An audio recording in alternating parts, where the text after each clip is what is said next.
Hello everyone, welcome back to my channel friends. आज के video में हम क्लास 7 का एनसीईआरटी हिस्ट्री की बुक से चैप्टर नंबर 2 डिस्कस करेंगे, जिसका हमारा नाम है नए राजा और उनके राज्य।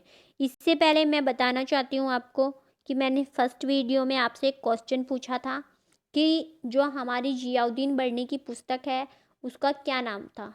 तो फतवा ए जहांगीरी और तारीख ए फिरोज शाही, ये दो पुस्तकें जो हैं जियाउद्दीन बर्नी ने लिखी थी। अब हम नए राजा और उनके राज्यों के विषय में जान लेते हैं, क्योंकि हमने इसमें 7वीं शताब्दी से स्टार्ट करके और 1750 तक जाना है, यानी कि 1750 तक इस बुक में हम जाएंगे यहाँ से डिस्कस करते हुए। तो सबसे पहले 7वीं शताब्दी में अनेक राजवंशों का उदय हुआ। इससे पहले फ्रेंड्स हमने देखा था कि जो 7वीं शताब्दी है उसमें आपका हर्षवर्धन राजा हुआ था और उत्तर भारत में उसके राज्य के बाद एक राजनीतिक शून्यता आ गई थी। तो इसमें बड़े जो भूस्वामी हैं और योद्धा सरदार राजाओं के सामंत या महमत कहलाते हैं, और ये राज्यों को उपहार और सैन्य सहायता प्रदान करते थे। और जब इन महामतों या सामंतों को अधिक सत्ता और संपदा मिल जाती थी तो ये अपने आप को जो है महासामंत या महामंडलेश्वर घोषित कर देते थे। तो ये क्वेश्चन पूछा जा सकता है कि महामंडलेश्वर कौन थे। उदाहरण के लिए राष्ट्रकूट चालुक्यों के सामंत थे और चोल पल्लवों के। और 8वीं शताब्दी के मध्य राष्ट्रकूट सामंत दंती दुर्ग ने चालुक्यों की अधिक अधीनता स्वीकार न करके चालुक्यों को हराकर हिरण्यगर्भ नामक अनुष्ठान किया था। अंतिम जो चालुक्य शासक था कीर्तिवर्मन द्वितीय, क्लास 6 की एनसीईआरटी में ये डिस्कस किया है मैंने। और उनके सामंत थे राष्ट्रकूट, और उनका जो सामंत था एक महत्वपूर्ण, उसका नाम था दंती दुर्ग, जिसने राष्ट्रकूट वंश की स्थापना की थी। और चूंकि एक ब्राह्मण था तो इसने जो है, क्योंकि जो भूमि वगैरह थी वो ब्राह्मणों को दान दी जाती थी और ब्राह्मण जो है धीरे धीरे शक्तिशाली हो जाते थे, ये हम पहले ही डिस्कस कर चुके हैं। अब हिरण्यगर्भ नामक अनुष्ठान ये क्या था, क्योंकि इसमें जो है यूपी टेट में भी इससे संबंधित क्वेश्चन पूछा गया है। तो हिरण्यगर्भ जो अनुष्ठान था इसका शाब्दिक अर्थ होता है सोने का गर्भ, और ये अनुष्ठान जो है ब्राह्मणों की सहायता से कराया जाता था। और इस अनुष्ठान के कराने से ऐसा माना जाता था कि इससे कराने वाला याचक या जन्मना जो भी होगा वो क्षत्रिय न होते हुए भी क्षत्रियत्व को प्राप्त कर लेगा, यानी कि अगर वो किसी अदर कास्ट से है तो वो जो है क्षत्रिय बन जाएगा। हिरण्यगर्भ अनुष्ठान द्वारा क्षत्रियत्व प्राप्त करने वाले कुछ राजाओं के उदाहरण यहाँ मैंने लिखा है, जैसे कि कदम्ब मयूर शर्मण, ये कर्नाटक के ब्राह्मण थे, और गुज्जर प्रतिहार हरिश्चंद्र, ये राजस्थान के ब्राह्मण थे। इसके बाद नेक्स्ट पॉइंट है कि एलोरा की गुफा में राष्ट्रकूट काल में निर्मित विष्णु भगवान के नरसिंह रूप का भित्ति चित्र प्राप्त हुआ है, यानी कि ये जो है वराह भगवान की चित्र है। सॉरी फ्रेंड्स, ये नरसिंह रूप की चित्र है, वराह भगवान की चित्र हम आगे पढ़ेंगे, वो एक मूर्ति थी, गलती से मैंने बता दिया, कोई बात नहीं। खैर, अब एलोरा की गुफा से जो भित्ति चित्र प्राप्त हुए हैं वो किस काल के हैं, वो राष्ट्रकूट काल के हैं। और कौन सा प्रमुख है, उसमें विष्णु भगवान का नरसिंह रूप जो है प्रमुख है। नेक्स्ट पॉइंट है कि तमिलनाडु में चोल वंश के द्वारा वेट्टी नामक स्थान पर नगद के बजाय जो है कर वो जबरन श्रम के रूप में लिया जाता था, और कदमाई नामक भू राजस्व कर था। तो ये क्वेश्चन पूछा गया है कि चोल वंश के समय भू राजस्व कर को क्या कहा जाता था, तो इसको कदमाई कहा जाता था। चोल वंश के अभिलेखों में अलग अलग प्रकार के करों के लिए 400 से भी अधिक शब्दों का वर्णन जो है हुआ है। और इस समय जो पदाधिकारी हैं वो वंशानुगत होते थे, यानी कि इस समय एक व्यवस्था थी कि राजा का बेटा राजा बनेगा, सामंत का बेटा सामंत बनेगा, और जो भी अन्य अधिकारी थे उनके बेटे जो वो अधिकारी होते थे वही पद ग्रहण कर लेते थे। अब हमारा नेक्स्ट पॉइंट आता है प्रशस्तियाँ और भूमि अनुदान। तो जो ये प्रशस्तियाँ हैं ये विद्वान ब्राह्मणों द्वारा लिखी या लिखवाई जाती थी, और इनमें जो सबसे फर्स्ट आता है वो आता है ताम्रपत्र के बारे में। तो इन पर राजा द्वारा ब्राह्मणों को अनुदान में दी जाने वाली भूमि का वर्णन होता था, और इन पर राजसी मोहर भी लगी होती थी जो कि इनकी प्रामाणिकता को बताती थी। तो ताम्रपत्र पर किसका वर्णन है, इन पर राजाओं द्वारा ब्राह्मणों को दी गई भूमि का वर्णन है, जो कि दान में दी गई थी। इसके बाद प्रतिहार नरेश नागभट्ट के बारे में दिया गया है। तो इनके विषय में संस्कृत में लिखित ग्वालियर प्रशस्ति मध्य प्रदेश से पता चलता है। ये क्वेश्चन भी आपका बन गया है कि ग्वालियर प्रशस्ति कहाँ है, तो ये मध्य प्रदेश में है। और इस पर किसका जिक्र है, इस पर प्रतिहार नरेश नागभट्ट का जिक्र है। और जब ये राजकुमार थे तो इन्होंने आंध्र सैंधव यानी कि सिंध, विदर्भ जिसको हम महाराष्ट्र कहते हैं, और कलिंग जो कि उड़ीसा का एक हिस्सा है, इन सभी राज्यों को जो है जीत लिया था।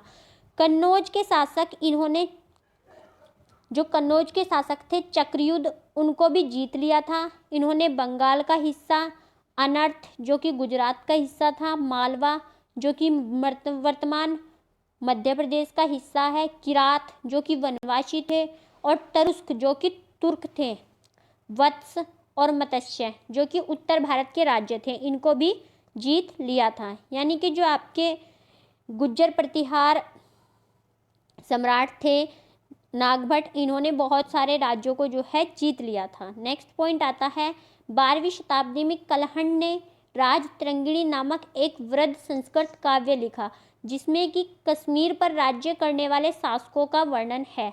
ये क्वेश्चन आज तक एक भी एग्जाम ऐसा नहीं हुआ है जहां पर नहीं पूछा गया कि कश्मीर के इतिहास का वर्णन करने वाली पुस्तक कौन सी है, जो कि राजतरंगिणी है, और उसके लेखक कौन है, तो ये कलहण है। और फ्रेंड्स, इसमें एक पॉइंट मुझको मिला है कि इसमें राजाओं और उनकी नीतियों की प्रशंसा न करके उनको आलोचनात्मक ढंग से प्रस्तुत किया गया है, यानी कि उनको क्रिटिसाइज करके इसमें प्रस्तुत किया गया है। अब हम बात करेंगे कि त्रिपक्षीय संघर्ष। त्रिपक्षीय संघर्ष हम सभी जो ये त्रिपक्षीय संघर्ष था, ये गंगा घाटी में स्थित कन्नौज नगर पर कब्जे के लिए एक लंबे टाइम तक चलने वाला संघर्ष था। देखिए फ्रेंड्स, जो कन्नौज नगर था, आप सभी को मैंने लास्ट वीडियो में भी डिस्कस किया है कि हर्षवर्धन राजा का राज्य वहाँ होता था, और हर्षवर्धन के काल में एक बड़ा सा क्षेत्र जो है ये कन्नौज था। तो यहाँ पे इधर से कुछ लोग आक्रमण करके इस पर कब्जा करना चाह रहे हैं, क्योंकि हर्षवर्धन की कोई संतान नहीं थी। तो उसके बाद एक राजनीतिक शून्यता उसके क्षेत्र में आ गई थी, और इधर से कोई और, इधर से कोई और, तो सभी लोग जो है राष्ट्रकूट जो है वो दक्षिण भारत से इस पर कब्जा करना चाहते थे। प्रतिहार जो है ये गुजरात से, और जो पाल शासक थे ये भी इधर से जो है इस पे कब्जा करना चाहते थे। तो कन्नौज पर कब्जा करने के लिए अब एक दिन में तो कोई पूरी इतनी बड़ी छावनी पे कब्जा नहीं कर लेगा, तो थोड़ा थोड़ा करके ये लोग जो है इस पे कब्जा कर रहे थे। तो जो त्रिपक्षीय संघर्ष था वो कन्नौज के लिए चला था, और ये गुज्जर प्रतिहार, राष्ट्रकूट और पाल शासकों के बीच में चला था। तो फ्रेंड्स, ये पूछा जाता है कि त्रिपक्षीय संघर्ष में निम्नलिखित में से कौन शामिल नहीं था, तो इसमें जो शामिल थे वो GRP शामिल थे। देखिए, G for Gurjara Pratihara, R for Rashtrakuta और P फॉर पाल शासक। इसके बाद नेक्स्ट पॉइंट हमारा आता है अफगानिस्तान के बारे में। तो अफगानिस्तान के गजनी के शासक महमूद ने, जिसको हम महमूद गजनी भी कहते हैं, उसने 1997 से 1030 ईस्वी के मध्य लगभग हर साल, यानी कि लगभग उसने 24 से 25 साल तक जो है लगातार भारत के मंदिरों पर आक्रमण किया, और इसमें से जो है उसने सोमनाथ के मंदिर पर सबसे ज़्यादा बार आक्रमण किया, और सोमनाथ के मंदिर को बहुत बुरी तरीके से लूटा था, और ये उसने 1024 ईस्वी में किया था। फ्रेंड्स, वहाँ का शिवलिंग वगैरह सब वो उठा के ले गया था, और वहाँ पे जितना भी प्रीशियस मूर्ति और जितना भी मंदिर का खजाना था वो सभी उसने लूट लिया था, और उस लूटे हुए धन से उसने एक वैभवशाली नगर जो है अपने साम्राज्य गजनी में बनवाया था। महमूद गजनी के विद्वान अल ब्रूने ने भारतीय उपमहाद्वीप के विषय में किताबुल हिंद नामक पुस्तक लिखी है। ये एक मोस्ट इम्पोर्टेंट बुक है जो कि मल्टीपल टाइम एग्जाम्स में पूछी जाती है। तो किताब उल हिंद, इसको याद करने की ट्रिक है उल से, इसमें उल और इसमें अल। तो किताब उल हिंद किसने लिखी है? अल ब्रूनी ने। नेक्स्ट जो पॉइंट है वो आता है चहमान शासकों के बारे में। चहमान शासक जिन्हें बाद में चौहान नाम से जाना गया, और इनका क्षेत्र जो है वो दिल्ली और अजमेर के आसपास फैला था। चौहानों ने गुजरात के चालुक्य तथा पश्चिमी उत्तर प्रदेश के गढ़वालों से जो है युद्ध किया था। तो ये क्वेश्चन पूछा जा सकता है कि गुजरात के चालुक्य किसके समकालीन थे? तो ये चौहानों के समकालीन थे, और जो पश्चिमी उत्तर प्रदेश के गढ़वाल थे, ये भी चौहानों के समकालीन थे। और चौहान शासकों में सबसे ज़्यादा प्रसिद्ध जो थे वो पृथ्वीराज तृतीय थे। आप सभी को पता होगा कि इनका जो है मोहम्मद गौरी से 2 बार युद्ध हुआ था, जिनमें से पहले युद्ध में इन्होंने मोहम्मद गौरी को हरा दिया था और दूसरे युद्ध में मोहम्मद गौरी ने इनको हरा दिया था। तो इनका जो शासनकाल था वो 1168 से लेकर 1192 के बीच में था।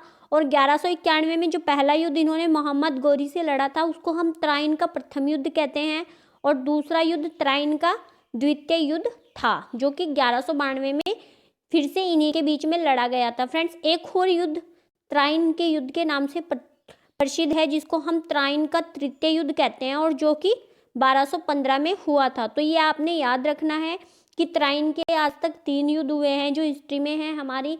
त्राइन का प्रथम युद्ध 1191 में, 1192 में द्वितीय युद्ध, और तृतीय युद्ध जो है ये 1215 ईस्वी में हुआ था। अब हम नेक्स्ट देखेंगे। नेक्स्ट है हमारा चोल वंश का विकास। तो चोल वंश का जो विकास था ये उरियूर से तंजावुर तक हुआ था। अब इनका विकास कैसे हुआ ये पॉइंट वाइज जो है डिस्कस किया गया है। तो कावेरी के डेल्टा में मुटियार नाम से प्रसिद्ध एक छोटे से मुखिया परिवार की सत्ता थी, और ये कांचीपुरम के पल्लव राजाओं के महामत यानी के सामंत थे। आप सभी को सामंत के विषय में मैं पहले ही डिस्कस कर चुकी हूँ। तो उरियार के एक चोल वंशीय मुखिया विजयालय ने 9वीं शताब्दी के मध्य मुटियारों को हराकर कावेरी डेल्टा पर कब्जा कर लिया। तो चोल वंश क्या था? चोल वंश भी एक तरह से सामंती थे, और इनके मुखिया ने मुटियारों को हराकर इनके साम्राज्य पर कब्जा कर लिया था। और कावेरी डेल्टा पर कब्जा करने के बाद विजयालय ने तंजावुर नामक शहर और निशुंभ सूदनी देवी का मंदिर जो है बनवाया था। तो फ्रेंड्स, ये आपने याद रखना है कि तंजावुर नामक शहर किसने बसाया था और निशुंभ सूदनी देवी का मंदिर किसने बनवाया था। विजयालय के उत्तराधिकारियों ने पड़ासी इलाकों दक्षिण के पांड्यों और उत्तर के पल्लवों को जीत लिया था। यानी कि जो विजयालय थे इसके जो आने वाले उत्तराधिकारी थे उन्होंने दक्षिण के पांड्यों को जीता और उत्तर के पल्लवों को जीत लिया था। राजराज प्रथम इस वंश का सबसे महत्वपूर्ण शासक था, और जो ये राजराज प्रथम था इसके पुत्र का नाम जो है राजेंद्र चोल था। और राजेंद्र चोल के विषय में आपने सभी ने सुना होगा। राजेंद्र चोल ने भी अपने पिता की नीतियों को जारी रखा और उसने गंगा घाटी, श्रीलंका, दक्षिण पूर्व एशिया के देशों पर भी कब्जा किया था। फ्रेंड्स, ऐसा कहा जाता है कि इसने सुमात्रा, जावा जो इंडोनेशिया के द्वीप हैं वहाँ तक के राजाओं को हराकर कब्जा कर लिया था, और इसने एक जल सेना भी बनाई थी। अब हम कुछ भव्य मंदिर और कांस्य मूर्तिकला देखेंगे कि किसने क्या बनवाया था। तो राजराज प्रथम ने तंजावुर और राजेंद्र प्रथम ने गईकोंड चोलपुरम में मंदिर बनवाए थे। और चोल वंश की जो कांस्य प्रतिमाएं हैं ये संसार की सबसे उत्कृष्ट कांस्य प्रतिमाओं में जो है गिनी जाती थी। अब हम चोल वंश की कृषि और सिंचाई के बारे में देखेंगे। तो चोल वंश में कावेरी नदी के किनारे चावल की खेती मुख्य रूप से की जाती थी, और तमिलनाडु के डेल्टा क्षेत्रों में बाढ़ के पानी को रोकने के लिए तटबंधों और पानी को खेतों तक पहुंचाने के लिए नहर बनवाई गई थी। तो फ्रेंड्स, ये क्वेश्चन बन सकता है कि दक्षिण भारत में सबसे पहले तटबंधों और नहरों की व्यवस्था किस काल में हुई? तो ये चोल वंश में हुई थी। अब नेक्स्ट पॉइंट आता है चोल वंश का प्रशासन। तो चोल वंश में जो है बहुत सारे प्रकारों की भूमि का वर्णन किया गया है, जो कि एग्जाम की दृष्टि से मोस्ट इम्पोर्टेंट हो जाता है। हम लोग इन भूमियों के नाम स्पेशली याद रखेंगे। तो सबसे पहले जो भूमि थी वो वेलन वगाई थी, और वेलन वगाई ऐसी भूमि थी जो गैर ब्राह्मण किसानों की भूमि थी, क्योंकि उस टाइम पे जो है ज़्यादातर भूमि ब्राह्मणों के पास होती थी, क्योंकि राजा से उनको दान में अक्सर भूमि प्राप्त होती रहती थी। या फिर इसके अलावा जो ज़्यादातर भूमि थी वो सामंतों को मिलती थी, और अधिकतर सामंत भी जो है वो ब्राह्मण जाति के होते थे। नेक्स्ट जो भूमि का नाम है वो है ब्राह्मदेय, और ब्राह्मणदेय जैसा कि नाम से ही पता चल रहा है ये ब्राह्मणों को उपहार में दी गई भूमि थी। नेक्स्ट पॉइंट है सालाभोग। तो सालाभोग ऐसी भूमि थी जो किसी विद्यालय के रखरखाव के लिए दान में दी गई थी। फ्रेंड्स, ये पॉइंट पेपर में पूछा जा चुका है कि चोल वंश में सालाभोग क्या था। तो सालाभोग एक विशेष भूमि थी जो विद्यालयों के रखरखाव के लिए भूमि दी जाती थी। नेक्स्ट पॉइंट है देवदान या तिरुमट्टुकनी, ये मंदिरों को उपहार में दी गई भूमि थी, जिससे कि मंदिर के परिसर का और उसमें रहने वाले पुजारियों का पालन पोषण होता था और मंदिर के जो खर्च थे वो चलते रहते थे। नेक्स्ट जो पॉइंट है वो है पल्ली चद्दनम। ये क्या है? ये पल्ली चद्दनम है, जो कि जैन संस्थानों को दान में दी गई भूमि थी। फ्रेंड्स, अगर ये पॉइंट किसी कॉम्पिटिटिव एग्जाम में पूछ लें तो सब लोग कहेंगे कि ये आउट ऑफ सिलेबस है, लेकिन हमें अपनी एनसीईआरटी को पढ़ना है, इसीलिए मोस्ट इम्पोर्टेंट है, क्योंकि वहाँ पे बहुत सारे ऐसे पॉइंट दिए गए हैं जिनके विषय में हमें नहीं पता। इसके बाद नेक्स्ट पॉइंट आता है किसानों की बस्तियों के बारे में। तो किसानों की जो बस्तियाँ थी चोल वंश में, उनको उर कहा जाता था और सिंचाई खेती के विकास के साथ साथ ये बस्तियां बहुत समृद्ध हो गई थी और गांवों का समूह जो है उसको नाडू कहा जाता था। तो ये आपने याद रखना है कि किसानों की बस्तियां उर और गांवों का समूह नाडू कहलाता था। और ये संस्थाएं न्याय करने और कर वसूलने जैसे प्रशासकीय कार्य भी करते थे। नाडू पर वेल्लाल जाति के किसानों का नियंत्रण था, यानी कि जो गांवों के समूह थे उनके जो अधिकारी थे वो वेल्लाल जाति के किसान थे और इनमें से कई समृद्ध किसानों को राजाओं ने मुवेद वेलन और उरियार जैसी उपाधि धारण कर रखी थी, यानी कि इनको राजाओं से मुवेद वेलन और उरियार जैसी उपाधियां दी गई थी। इसका मतलब क्या था? जिसका मतलब था कि 3 राजाओं को अपनी सेवा देने वाला किसान। व्यापारियों के संघ को नगरम कहा जाता था। ये यूपी टेट में पूछा गया है कि चोल वंश में नगरम किसे कहा जाता था। तो चोल वंश में नगरम जो है वो व्यापारियों के समूह को कहा जाता था। इसके बाद नेक्स्ट पॉइंट आता है उत्तर मेरूर अभिलेख। इससे संबंधित क्वेश्चन भी पूछा जा सका है, इवन पीसीएस तक के एग्जाम में इससे संबंधित क्वेश्चन पूछा गया है। तो उत्तर मेरूर अभिलेख जो है ये तमिलनाडु के चिंगलपुट में स्थित है और इसमें ब्राह्मण सभा के संगठन का सविस्तार वर्णन किया गया है, जिसके सदस्यों का चयन जो है लॉटरी प्रणाली से होता था।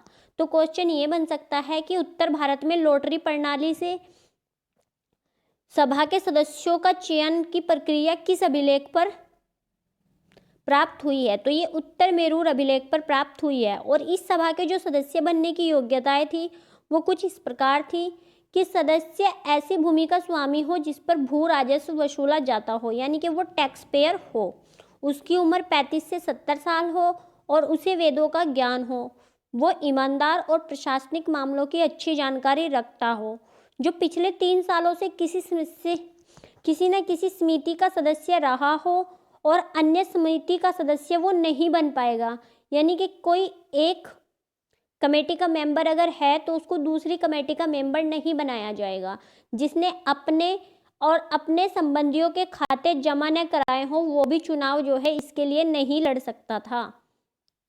अब इसी टाइम पीरियड में अन्यत्र जो दुनिया है वहाँ पे क्या चल रहा था, तो उस संदर्भ में जो है इस पार्ट में तांग वंश के युग के चीन का वर्णन किया गया है। तो तांग वंश का जो चीन था उस समय वो लगभग 300 सालों तक 700 ईस्वी से लेके 1000 ईस्वी के मध्य सत्ता में रहा था और इसकी राजधानी जो है सियान थी। तुर्की, ईरानी, भारतीय, जापानी, कोरियाई यहाँ आया जाया करते थे। तांग वंश का प्रशासन जो है वो नौकरशाही द्वारा प्रशासित होता था और अधिकारियों की नियुक्ति परीक्षा के माध्यम से होती थी और कोई भी इच्छुक व्यक्ति जो है वो परीक्षा में बैठ सकता था। तो ये क्वेश्चन पूछा जा सकता है कि 700 से 1000 ईस्वी के मध्य किस देश में अधिकारियों का चयन परीक्षा प्रणाली द्वारा होता था? तो ये चीन के तांग वंश द्वारा होता था। अधिकारियों के चयन की यह व्यवस्था कुछ नियमों में बदलाव के साथ वहां पर 1911 तक कायम रही। देखिए फ्रेंड्स, कितने लंबे समय तक उनके यहाँ पे यही एक एग्जाम सिस्टम रहा जिससे कि अधिकारियों की नियुक्ति की जाती थी। तो फ्रेंड्स, आज की वीडियो में इतना ही। सेकंड लेसन हमारा ये क्लास 7 की हिस्ट्री का ख़त्म हो गया है। इसके बाद हम नेक्स्ट चैप्टर डिस्कस करेंगे। देखिए फ्रेंड्स, अगर आप लोग अपने नोट्स बनाना चाहते हैं तो इनमें से कुछ की पॉइंट्स को उठा के अपने नोट्स भी बना सकते हैं और आप ये वीडियो 1 से 2 बार देखेंगे तो आपकी एक अच्छी समझ हिस्ट्री के प्रति जो है डेवलप हो जाएगी। ऐसा मेरा खुद का मानना है, क्योंकि मैंने भी एनसीईआरटी से ही स्टार्ट करके ये रियलाइज़ किया है कि हम एक अच्छी समझ हिस्ट्री के प्रति एनसीईआरटी से बना सकते हैं। तो इस वीडियो को देखने के लिए आप सभी का धन्यवाद। Thanks for watching.